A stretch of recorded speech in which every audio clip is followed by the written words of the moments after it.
Hello दोस्तों, आज हम लोग फिर से एक नया टॉपिक देखने वाले हैं और वह है ओशियन बॉटम रिलीफ, यानी कि महासागरों के तली उच्चावच। जैसे कि महासागरी में कहाँ पे पर्वत है, कहाँ पे पठार है, उसका स्लोप एंगल कितना है, ये सब सारी चीज़ का अध्ययन करना हम लोगों को ओशियन बॉटम रिलीफ में आता है। जैसे जैसे लैंड सरफेस एरिया पे अगर हम बात करते हैं तो जैसे कहीं पे पहाड़ है, कहीं पे पठार है, कहीं पे मैदान, विभिन्न प्रकार की स्थलाकृति पाई जाती है। उसी प्रकार से अगर हम समुद्र में इसी प्रकार के बॉटम रिलीफ, उसके तली का उच्चावच का अध्ययन करते हैं तो इसे हम कहते हैं ओशियन बॉटम रिलीफ। तो देखते हैं कि ओशियन में क्या क्या पाई जाती है। जैसे हम सबसे पहले अगर ओशियन में जाना शुरू करते हैं तो जो कॉन्टिनेंट से जैसे ही हम ओशियन में जाना स्टार्ट करते हैं तो जो सबसे पहला पार्ट आता है उसको कहते हैं कॉन्टिनेंटल शेल्फ। मान लीजिए कि ये कोई सरफेस है, यहाँ से हम जैसे ही समुद्र में जाना चाहते हैं, ओशियन में जाना चाहते हैं, जो सबसे पहला पार्ट आएगा यहाँ तक पानी रहेगा, यहाँ पानी रहेगा, तो जो सबसे पहला पार्ट आएगा उसको कहते हैं कॉन्टिनेंटल शेल्फ। उसके बाद आता है हमारा कॉन्टिनेंटल स्लोप, कॉन्टिनेंटल स्लोप। उसके बाद जो आता है उसको कहते हैं कॉन्टिनेंटल राइज, कॉन्टिनेंटल राइज आएगा। और उसके बाद क्या होगा कि जो सबसे बड़ा एरिया कॉन्टिनेंट का होता है उसको कहते हैं एबाइसल प्लेन्स, एबाइसल प्लेन्स कहते हैं उसको। और अगर हम इसका देखें तो ये इसका स्लोप एंगल बहुत ही कम होता है, उससे ज़्यादा इसका होता है। कॉन्टिनेंटल शेल्फ का सबसे कम स्लोप एरिया होता है। अगर हम देखें चार्ट के द्वारा तो अगर हम सबसे पहले देखते हैं कॉन्टिनेंटल शेल्फ, फिर आता है कॉन्टिनेंटल स्लोप, उसके बाद आता है कॉन्टिनेंटल राइज। ये जो तो सबसे पहले आता है कॉन्टिनेंटल शेल्फ। इसका अगर हम एंगल का बात करें तो उसके बाद आ जाएगा एबाइसल प्लेन। तो कॉन्टिनेंटल शेल्फ का जो एंगल होता है वो बहुत ही कम होता है, ये लेस देन 1 डिग्री होता है। इसके कारण कि क्या होता है कि ये जो सरफेस, लैंड सरफेस से बहुत सारे सेडिमेंट आकर के यहाँ पे एक्यूमुलेट हो जाते हैं, डिपोजिशन हो जाता है यहाँ पे, जिसके कारण क्योंकि इसका जो एंगल है बहुत ही कम है, लेस देन 1 डिग्री है। कॉन्टिनेंटल स्लोप का एंगल देखते हैं तो ये 2 से 3 डिग्री, 2 से 3 डिग्री तक है। 2 से 3 डिग्री होने के कारण क्या होता है कि इससे ज़्यादा एंगल है इसका, जिसके कारण कि जो सेडिमेंट होते हैं ये यहाँ पे रुकते नहीं हैं, बल्कि नीचे जा कर के कॉन्टिनेंटल राइज वाले जो एरिया है वहाँ पे जा कर के ये डिपॉजिट हो जाते हैं, जिसके कारण कि बार बार जो सेडिमेंट हैं इसके दीवार से लग करके यहाँ से नीचे उतरते हैं, जिसके कारण कि क्या होता है कि इनका इरोजन भी होता है कॉन्टिनेंटल स्लोप का। तो कॉन्टिनेंटल स्लोप का जो एंगल है वो 2 से 3 डिग्री हो जाएगा। और फिर कॉन्टिनेंटल राइज जो है, कॉन्टिनेंटल राइज जो है ये 0.2 से 0.3 डिग्री होता है। इसका भी मतलब इससे भी कम होता है इसका एंगल। और एबाइसल प्लेन जो है वो 1:1000, यानी कि बहुत ही कम। यानी कि अगर हम 1000 मीटर अगर हम जाएंगे तो जो हाइट हमारा कम होगा मात्र 1 मीटर ही हो पाएगा। इतना मतलब कि ये मतलब एक तरह से प्लेन है, ये एकदम प्लेन सरफेस की तरह है। अगर हम देखें एरिया की तो एरिया में अगर हम देखते हैं तो कॉन्टिनेंटल शेल्फ जो है वो 7.5% एरिया कवर किया हुआ है। कॉन्टिनेंटल स्लोप जो है वो 8.5% एरिया किया कवर है। कॉन्टिनेंटल राइज 1.5 है। और अगर एबाइसल प्लेन्स जो है ये 82.5% एरिया कवर किया हुआ है। अगर हम हाइट देखें या डेप्थ कह सकते हैं कि ये समुद्र में कितनी डेप्थ तक पाया जाता है, तो कॉन्टिनेंटल शेल्फ जो है ये 200 मीटर तक पाया जाता है। 200 मीटर या 100 फैदम, फैदम में मेनली हम लोग मापते हैं इसकी समुद्र में गहराई को। तो अगर हम मीटर में देखते हैं तो कॉन्टिनेंटल शेल्फ 200 मीटर या 100 फैदम तक पाया जाता है। उसके बाद ये जो है कॉन्टिनेंटल स्लोप ये है आपका 3800 मीटर तक, या कहीं कहीं पे 3600 भी लिखा रहेगा। उसके बाद फिर ये हो जाएगा 4000 मीटर तक, 4000 मीटर तक पाया जाएगा। उसके बाद तो फिर एबाइसल प्लेन्स पाए जाएंगे। अब हम देखते हैं एक एक करके फीचर्स सारे का कॉन्टिनेंटल शेल्फ स्लोप राइज का। तो सबसे पहले देखते हैं कॉन्टिनेंटल शेल्फ। तो कॉन्टिनेंटल शेल्फ जो है ये इसका ओरिजिन कैसे होता है। तो कॉन्टिनेंटल शेल्फ जो है इसके बनने के बहुत सारे प्रोसेस हैं। जैसे सबसे पहले होता है टेक्टोनिक प्रोसेस। कहीं पे जैसे मान लीजिए कि यू स्टैटिक चेंज हो जाता है कहीं पे, यानी कि समुद्र के तल का ऊपर या नीचे आना, जिसके कारण क्या होता है कि मान लीजिए कि ये अभी यहाँ पे समुद्र का तल है। मान लीजिए कि जैसे प्लीस्टोसीन आइस एज हुआ, तो आइस एज में क्या होता है कि पानी का लेवल कम हो जाता है, सारे पानी बर्फ़ बन जाते हैं, तो समुद्र का तल नीचा चला जाता है। तो उस कारण क्या हुआ कि ये सारे यहाँ तक आ गया मान लीजिए कि, तो ये क्या करेगा, ये समुद्र के द्वारा वेव्स आते हैं तो वो इसको कट करेंगे और कट करते करते यहाँ पे एक प्लेटफॉर्म बना देंगे। उसके बाद क्या हुआ, इस टाइप का प्लेटफॉर्म बन गया। उसके बाद क्या हुआ कि जब प्लीस्टोसीन आइस एज खत्म हुआ तो फिर से समुद्र का तल ऊपर उठ गया, जिसके कारण कि अब फिर से समुद्र का तल ऊपर आ गया।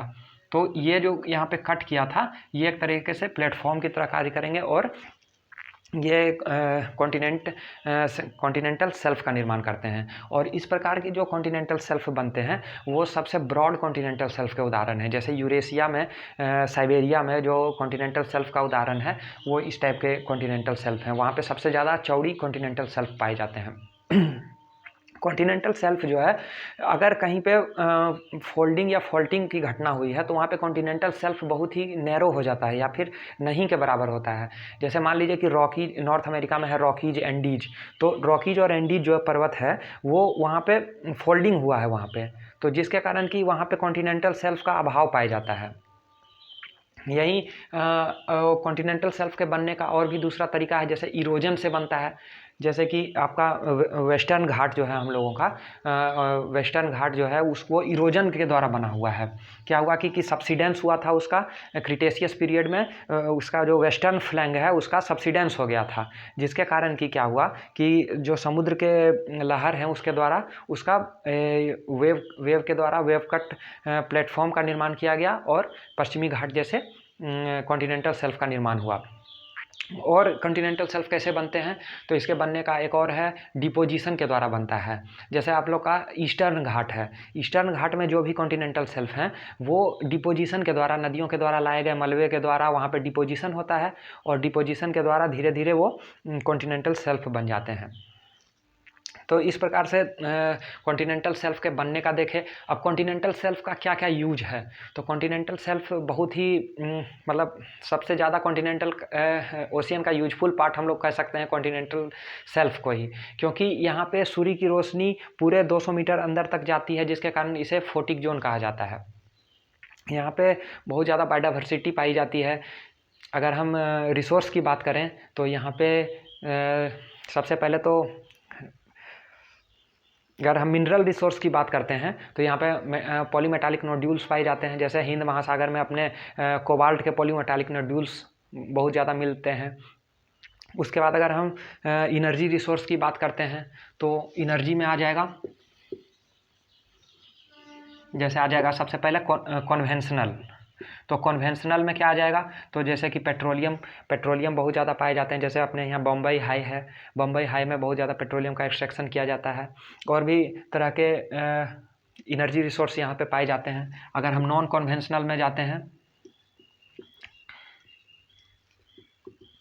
तो नॉन कॉन्वेंशनल में जैसे कि टाइडल एनर्जी हो गया। तो क्या होता है कि जैसे कॉन्टिनेंटल शेल्फ का जो एरिया है वहाँ पे आकर के जो समुद्र की गहराई है वो कम हो जाती है, वो नैरो हो जाती है, जिसके कारण क्या होता है कि जो वेव्स जो आती है उनकी हाइट बढ़ जाती है, जिसके कारण कि यहाँ पे टाइडल एनर्जी का बहुत ज़्यादा संभावना है। खास करके आप देखते हैं गुजरात में खंभात की खाड़ी है, ऐसे करके जाता है। तो यहाँ पे जो एरिया है यहाँ पे जाके बहुत ज़्यादा नैरो हो जाती है, तो वहाँ पे बहुत ज़्यादा टाइडल एनर्जी की संभावना है। इस प्रकार से अगर हम देखते हैं तो टाइडल एनर्जी हो गया। फिर यहाँ पे हम लोगों को विंड एनर्जी की बहुत ज़्यादा संभावना है, क्योंकि समुद्र में बहुत ज़्यादा कम फ्रिक्शन से हवा चलती है। तो जब फ्रिक्शन कम होता है तो वो बहुत तेज़ी से हवा चलती है, जिसके कारण कि यहाँ पे विंड एनर्जी की भी संभावना है। यहाँ पे बायोटिक रिसोर्स बहुत ज़्यादा हैं, जैसे कि यहाँ पे कोरल रीफ्स हैं, यहाँ पे मैंग्रोव फॉरेस्ट हैं। तो ये सब यहाँ के टूरिज़्म को भी फ़ायदा देती है। जैसे मालदीव जैसे देश में ये टूरिज़्म को बहुत ज़्यादा सपोर्ट करते हैं। और फिर ये अर्थक्वेक नहीं, सुनामी जैसे खतरे से भी बचाते हैं। और ये इसके बहुत सारे यूज हैं। और फिर देखें कॉन्टिनेंटल शेल्फ का क्या यूज है, तो फिशरी, यहाँ पे मछली का पालन जो होता है, मछली जो अधिकतर निकाला जाता है वो कॉन्टिनेंटल शेल्फ से ही निकाला जाता है। और फिर देखें तो यहाँ पे और भी नेविगेशन के लिए ये फ़ायदामंद हो सकता है, मतलब होता है कि समुद्री वेसल्स जो आते हैं वो यहीं पे रुकते हैं। अगर हम अपने यहाँ देखें तो वेस्टर्न कोस्ट जो है वो समुद्री वेसल्स के लिए बहुत अच्छा है, क्योंकि इधर सिल्टेशन नहीं होता है। जबकि ईस्टर्न कोस्ट है वो डिपोजिशनल कॉन्टिनेंटल शेल्फ है, जिसके कारण वहाँ पे हमेशा बार बार डीसिल्टिंग उसका करना पड़ता है, तो वहाँ पे समुद्री वेसल्स को आसानी होता है। तो इस प्रकार से हम लोग कॉन्टिनेंटल शेल्फ को देखें। अब हम लोग देखते हैं कॉन्टिनेंटल स्लोप। तो कॉन्टिनेंटल स्लोप जो है वो उसका एंगल 2 से 3 डिग्री तक होता है। तो ये इसका स्लोप एंगल ज़्यादा होने के कारण क्या होता है कि यहाँ पे सेडिमेंट रुकते नहीं हैं, बल्कि और कॉन्टिनेंटल राइज में चले जाते हैं, नीचे चले जाते हैं। तो कॉन्टिनेंटल स्लोप में इसका जो फीचर है जैसे कि एक है कैनियन यहाँ पे बनता है। जैसे कि मान लीजिए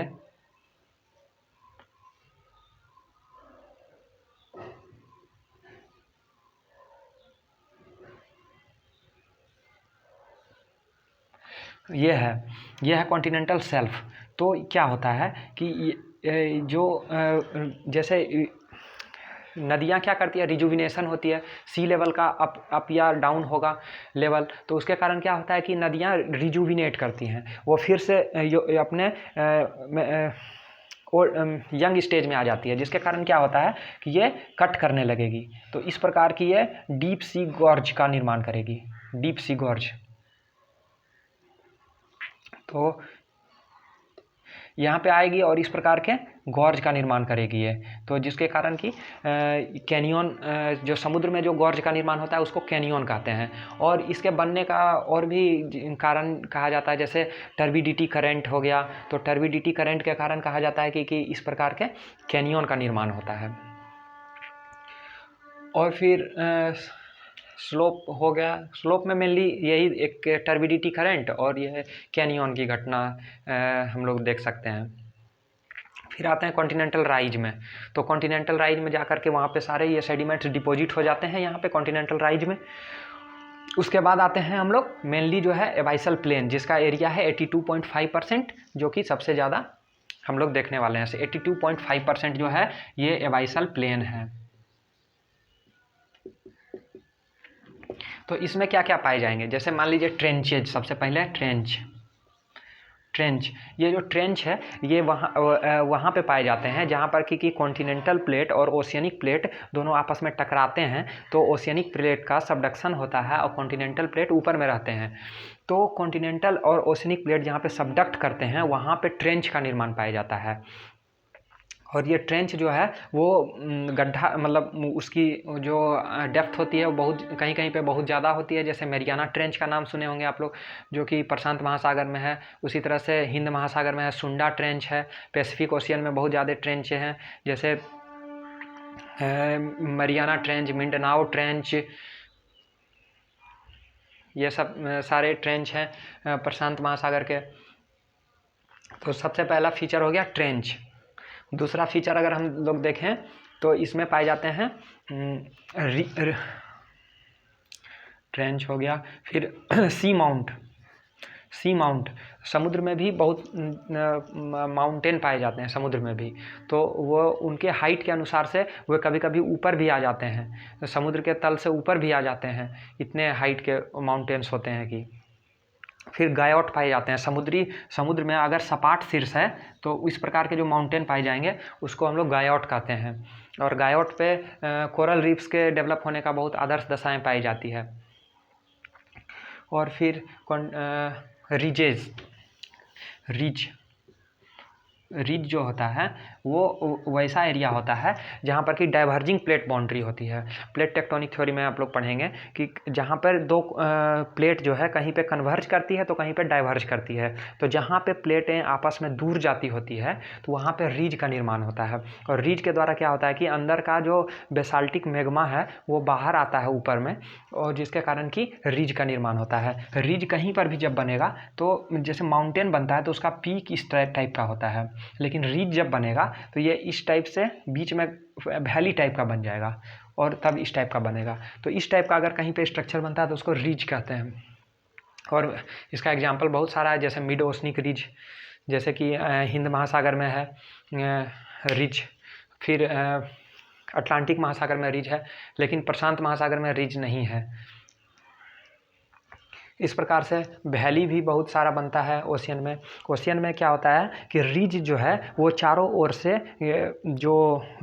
से अगर रिज है और बीच में कोई प्लेन का एरिया है तो उसको हम लोग कहते हैं बेसिन, और वैली इस टाइप के आकृति बनते हैं। तो कॉन्टिनेंटल जो महासागर हैं इसके जो स्थलाकृति है इसको देखने के लिए हम लोग हिप्सोग्राफिक कर्व है उसके द्वारा हम इसका ज्योग्राफर्स देखते हैं। तो हम लोग देख लेते थोड़ा सा हिप्सोग्राफिक कर्व।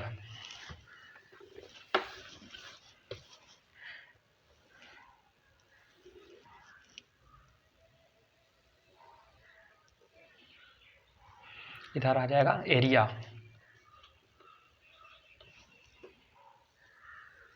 ये हो जाएगा सी लेवल, मीन सी लेवल,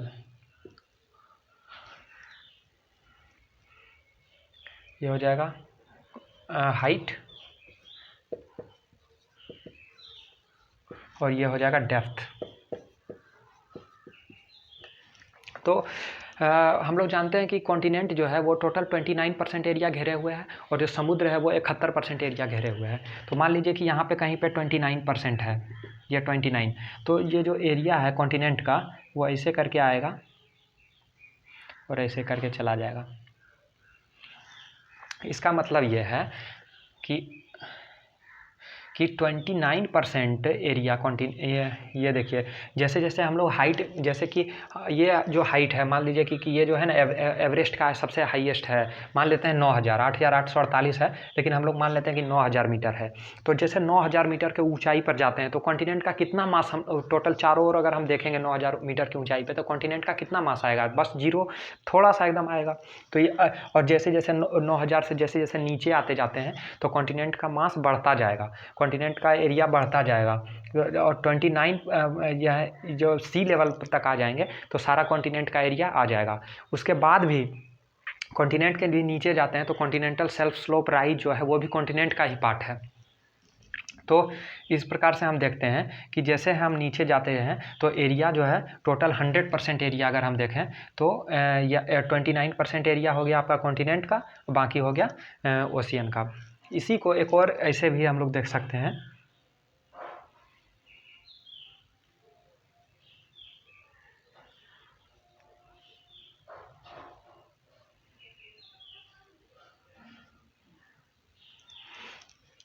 इस ग्राफ के द्वारा अगर हम देखते हैं तो क्या होता है कि जैसे जैसे हम नीचे आते जाते हैं तो यहाँ पे जैसे देखिए कॉन्टिनेंटल सेल्फ स्लोप में तो इस एरिया इसका बढ़ गया कॉन्टिनेंट का।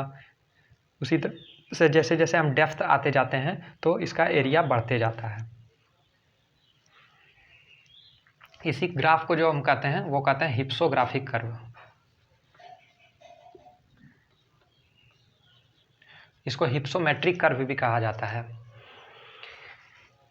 इसमें देखिए तो जैसे जैसे कि हमारा हाइट कम हो रहा है वैसे वैसे टोटल जो है एरिया बढ़ता जा रहा है। और अगर हम यहाँ पे आते हैं मीन सी लेवल पे तो वहाँ पे तो एरिया है ही, लेकिन सबसे ज़्यादा एरिया जो है वो कॉन्टिनेंटल सेल्फ स्लोप राइज का जो एरिया है वो भी कॉन्टिनेंट का ही आ जाता है।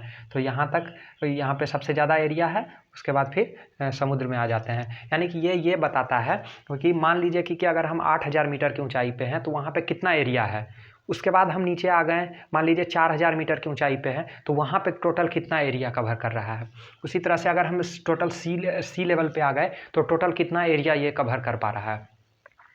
उसी तरह से मतलब कि कितने किलोमीटर पे कितना एरिया को कवर कर रहा है, उसको देखने के लिए हिप्सोग्राफिक कर्व का यूज कर सकते हैं।